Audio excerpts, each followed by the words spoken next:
अश्विन मास की पूर्णिमा तिथि से पितृपक्ष आरंभ होता है, जो पितृपक्ष अश्विन मास की कृष्ण पक्ष की अमावस्या तिथि तक रहता है। इस बार 20 सितंबर से श्राद्ध पक्ष शुरू हो रहे हैं, जो 6 अक्टूबर तक रहेंगे। इस बार श्राद्ध पक्ष कुल 17 दिनों का होगा।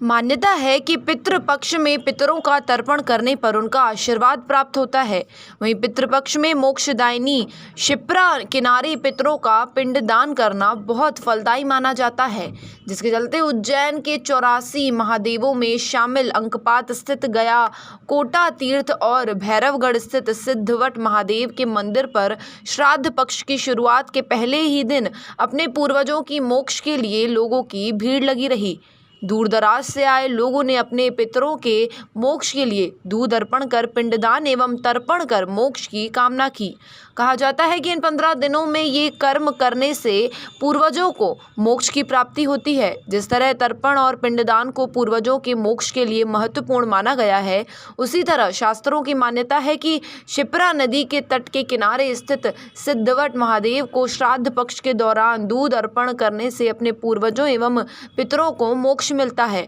और उन्हीं के आशीर्वाद से घर संसार में शांति बनी रहती है। सूर्य जब कन्या राशि से वृश्चिक राशि पर्यंत आते हैं तो सारे पितृ धरती पर उतर करके आते हैं और वे पितृ चाहते हैं कि हमारे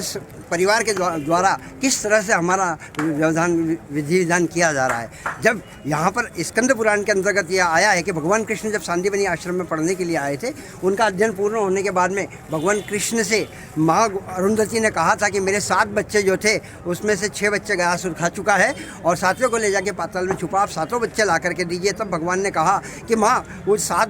बच्चे जो मर चुके हैं उनको तो मैं जीवित नहीं कर सकता हूँ, 7वें बच्चे को ला करके दूंगा। भगवान पाताल लोग जाते हैं, वहाँ उनका हनन करते हैं गयासुर का और 7वां बच्चा माँ के ला कर देते हैं। तब माँ सांदीपनि ऋषि कहते हैं कि प्रभु मेरे बच्चों का मोक्ष का यहाँ पर स्थान बनाइए। तो ये गया स्थान जो बना हुआ है, तो गुप्त रूप से भगवान कृष्ण ने यहाँ पे फल्गु को प्रकट किया और एक एक तिथि का एक एक चरण, यहाँ पर 16 चरण बने हुए अंदर, उन 16 चरणों के ऊपर हम एक साथ पूजन करते हैं और एक एक तिथि का एक एक चरण विशेष महत्व रखता है। धर्म अनुसार हमारे हाल में, रोजगार में, व्यापार में, व्यवसाय में, धन दौलत, घर परिवार और वंश में पितृ प्रसन्न होकर के आशीष देते हैं और सबका कल्याण होता है। हरिओम नमः शिवाय।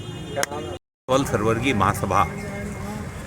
के नेतृत्व में आज 15 सामाजिक बंधुओं का प्रतिनिधि मंडल गया कोटा उज्जैन अवंतिका की नगरी मोक्षदायिनी माँ शिप्रा के तट पर ये प्रतिनिधि मंडल आया हुआ है। इसमें पिछले 1.5 दशक में 1.5 साल के अंतर्गत दोनों कोरोना की जो लहर में हमारे समाज के विभिन्न वर्गों के हमारे सामाजिक बंधु जो परिवार के परिवार ईश्वर को प्रिय हो गए हैं, जिनका दशाकर्म पिंडदान करने वाला कोई नहीं बचा है,